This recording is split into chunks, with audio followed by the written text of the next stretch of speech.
Section 1. You will hear a woman telephoning for information about a festival. First, you have some time to look at questions 1 to 7.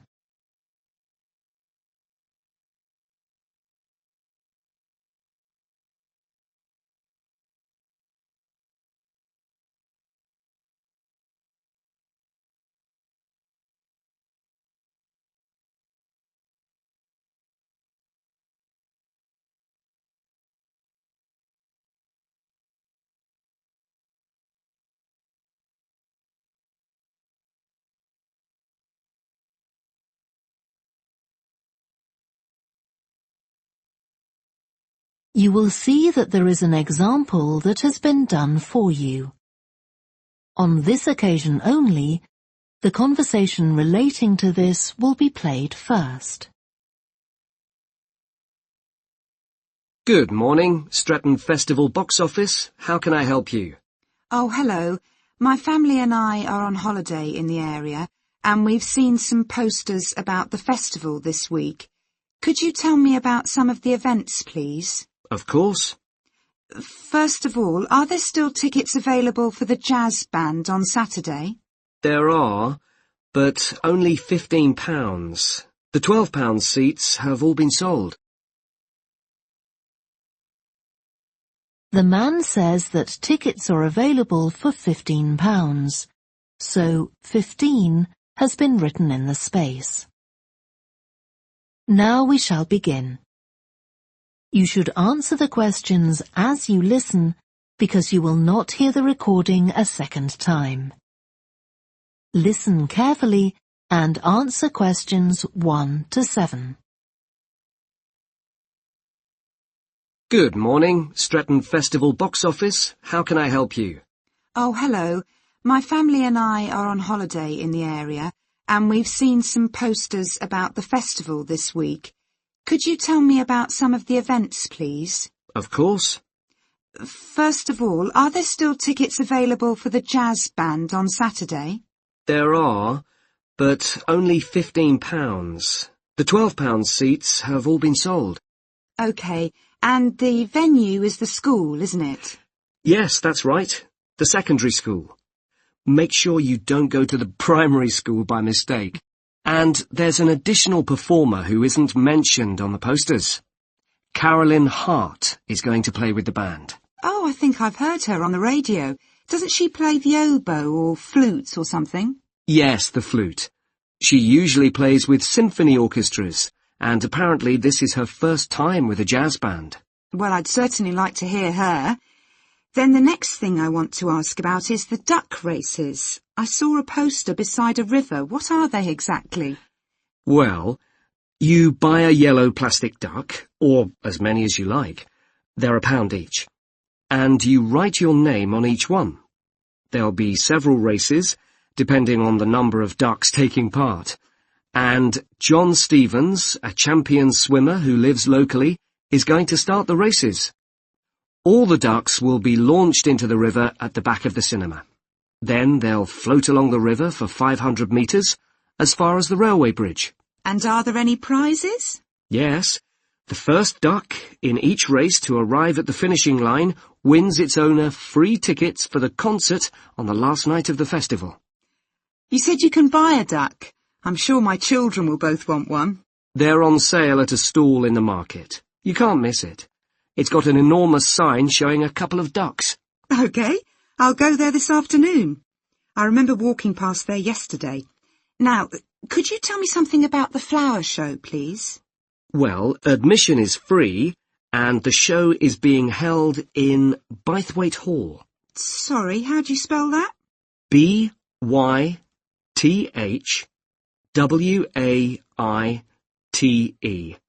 Bythwaite. Is it easy to find?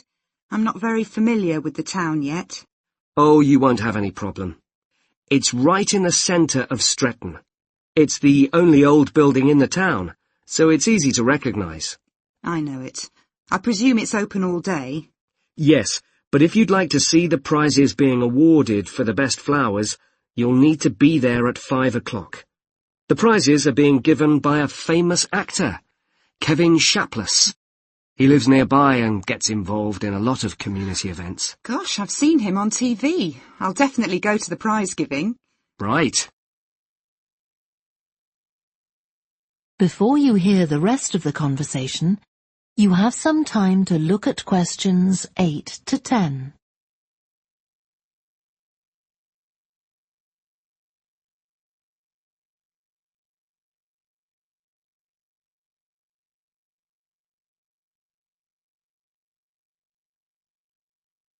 Now listen and answer questions 8 to 10.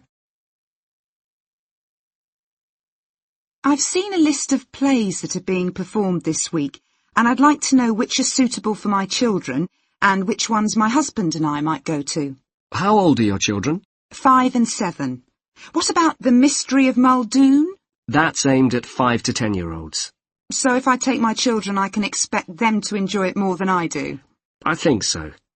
If you'd like something for yourself and your husband and leave your children with a babysitter, you might like to see Fire and Flood. It's about events that really happened in Stretton 200 years ago, and children might find it rather frightening. Oh, thanks for the warning. And finally, what about Silly Sailor? That's a comedy, and it's for young and old. In fact, it won an award in the Stretton Drama Festival a couple of months ago. OK. Well, goodbye, and thanks for all the information. I'm looking forward to the festival. Goodbye. That is the end of section 1. You now have half a minute to check your answers.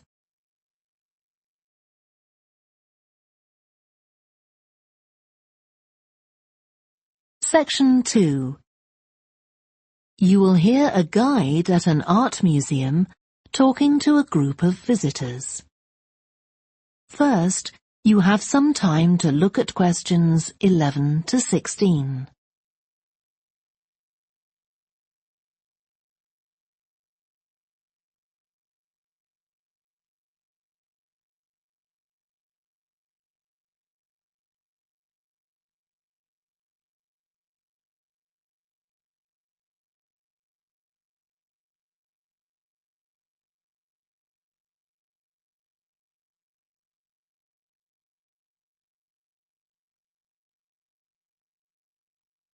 Now listen carefully and answer questions 11 to 16.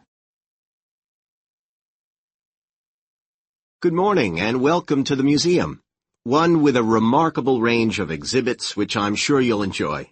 My name's Greg and I'll tell you about the various collections as we go around. But before we go, let me just give you a taste of what we have here.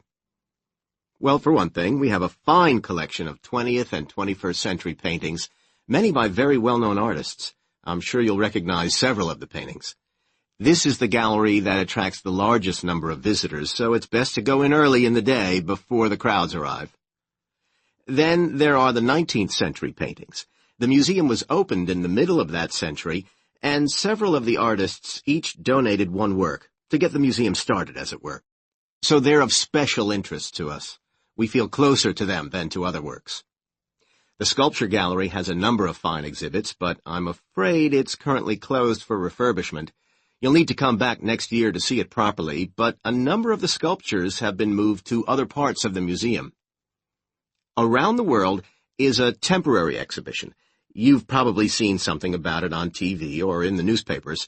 It's created a great deal of interest because it presents objects from every continent and many countries, and provides information about their social context, why they were made, who for, and so on. Then there's the collection of coins. This is what you might call a focused specialist collection because all the coins come from this country and were produced between 2,000 and 1,000 years ago. And many of them were discovered by ordinary people digging their gardens and donated to the museum. All our porcelain and glass was left to the museum by its founder when he died in 1878, and in the terms of his will, we're not allowed to add anything to that collection. He believed it was perfect in itself, and we don't see any reason to disagree.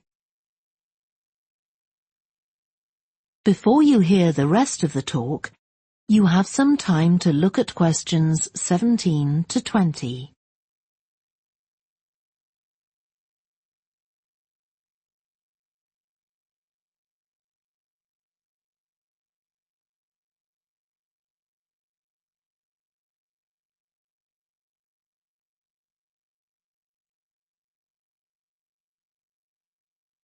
Now listen and answer questions 17 to 20.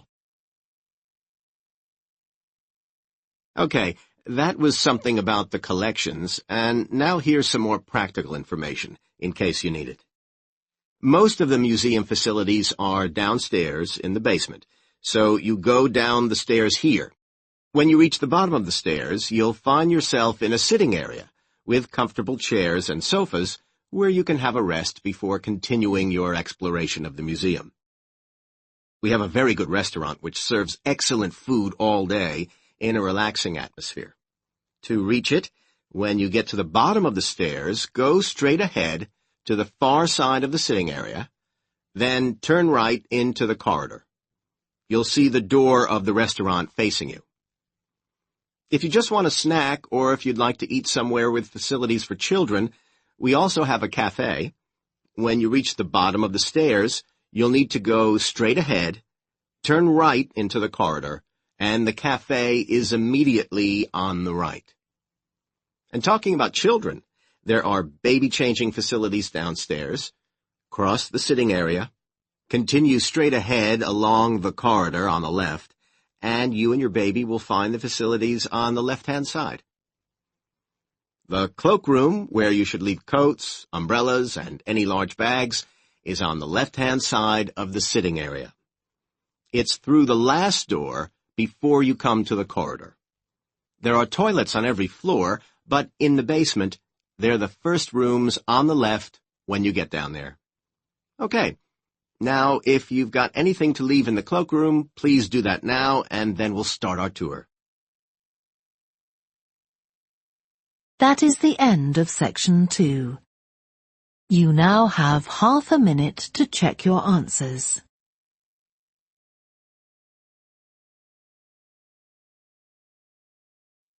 Section 3. You will hear a student called Joanna talking to her new supervisor about some research she has done on psychology and music. First, you have some time to look at questions 21 to 26.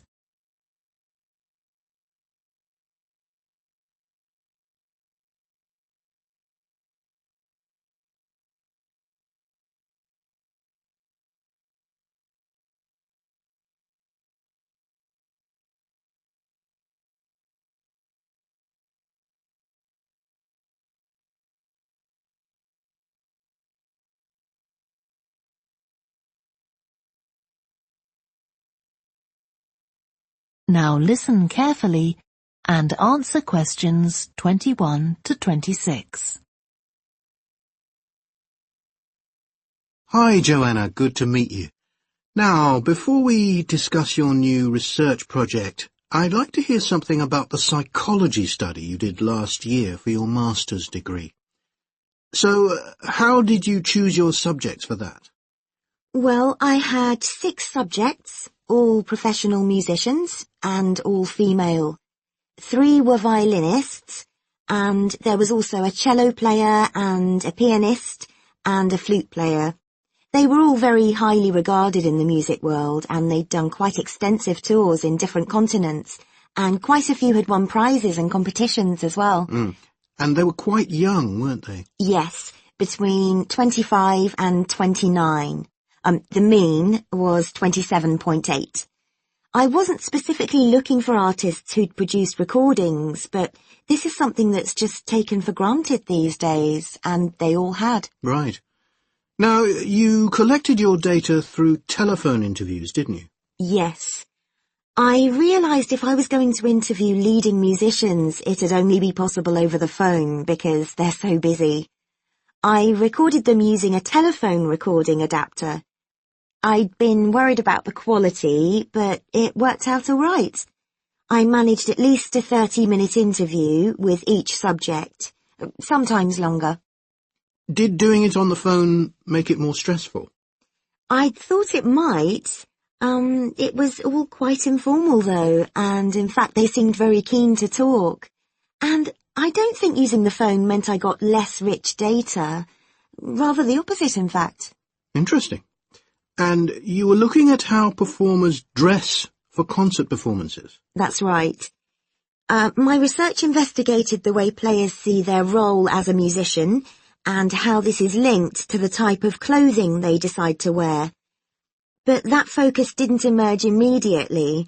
When I started, I was more interested in trying to investigate the impact of what was worn on those listening, and also whether someone like a violinist might adopt a different style of clothing from, say, someone playing the flute or the trumpet. It's interesting that the choice of dress is up to the individual, isn't it? Yes, you'd expect there to be rules about it in orchestras, but that's quite rare. Before you hear the rest of the discussion, you have some time to look at questions 27 to 30.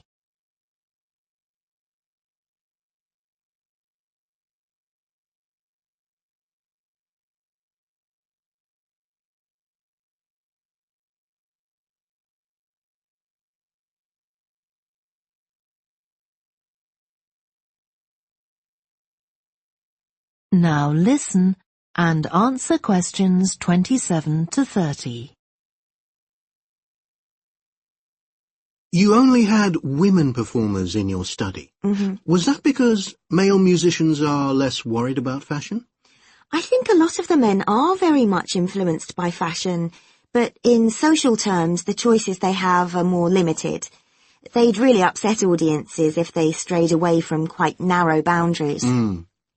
Now, popular music has quite different expectations.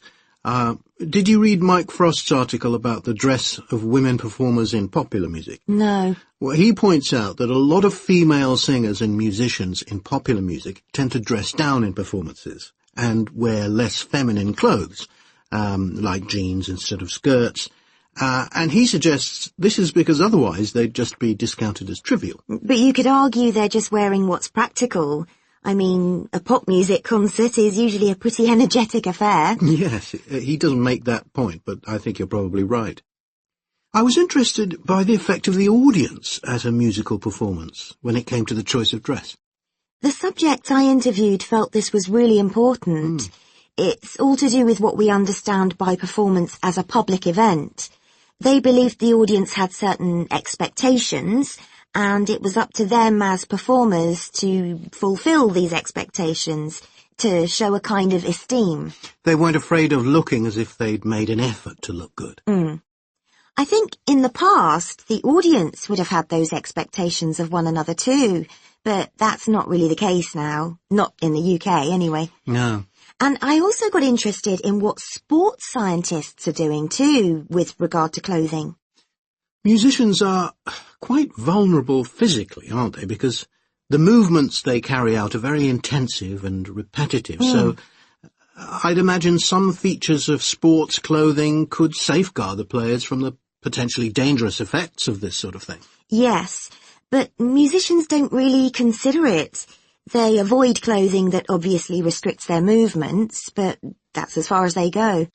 Anyway, coming back to your own research, do you have any idea where you're going from here? I was thinking of doing a study using an audience, including... That is the end of section 3. You now have half a minute to check your answers.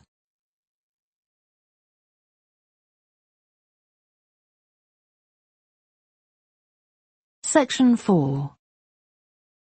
You will hear part of a lecture about a way of reducing the amount of carbon dioxide in the atmosphere. First, you have some time to look at questions 31 to 40.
Now listen carefully and answer questions 31 to 40. As we saw in the last lecture, a major cause of climate change is the rapid rise in the level of carbon dioxide in the atmosphere over the last century. If we could reduce the amount of CO2, perhaps the rate of climate change could also be slowed down. One potential method involves enhancing the role of the soil that plants grow in with regard to absorbing CO2. Ratan Lal, a soil scientist from Ohio State University in the USA, claims that the world's agricultural soils could potentially absorb 13% of the carbon dioxide in the atmosphere, the equivalent of the amount released in the last 30 years, and research is going on into how this might be achieved. Lal first came to the idea that soil might be valuable in this way, not through an interest in climate change, but rather out of concern for the land itself and the people dependent on it. Carbon-rich soil is dark, crumbly and fertile, and retains some water. But erosion can occur if soil is dry, which is a likely effect if it contains inadequate amounts of carbon. Erosion is of course bad for people trying to grow crops or breed animals on that terrain. In the 1970s and 80s, Lal was studying soils in Africa so devoid of organic matter that the ground had become extremely hard, like cement. There he met a pioneer in the study of global warming, who suggested that carbon from the soil had moved into the atmosphere. This is now looking increasingly likely. Let me explain.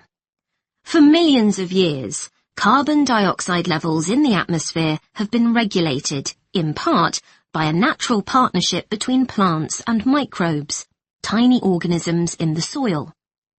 Plants absorb CO2 from the air and transform it into sugars and other carbon-based substances. While a proportion of these carbon products remain in the plant, some transfer from the roots to fungi and soil microbes, which store the carbon in the soil. The invention of agriculture some 10,000 years ago disrupted these ancient soil-building processes and led to the loss of carbon from the soil. When humans started draining the natural topsoil and ploughing it up for planting, they exposed the buried carbon to oxygen. This created carbon dioxide and released it into the air.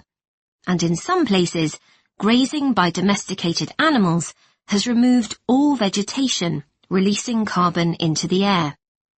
Tons of carbon have been stripped from the world's soils, where it's needed, and pumped into the atmosphere. So, what can be done? Researchers are now coming up with evidence that even modest changes to farming can significantly help to reduce the amount of carbon in the atmosphere. Some growers have already started using an approach known as regenerative agriculture. This aims to boost the fertility of soil and keep it moist through established practices. These include keeping fields planted all year round and increasing the variety of plants being grown. Strategies like these can significantly increase the amount of carbon stored in the soil, so agricultural researchers are now building a case for their use in combating climate change.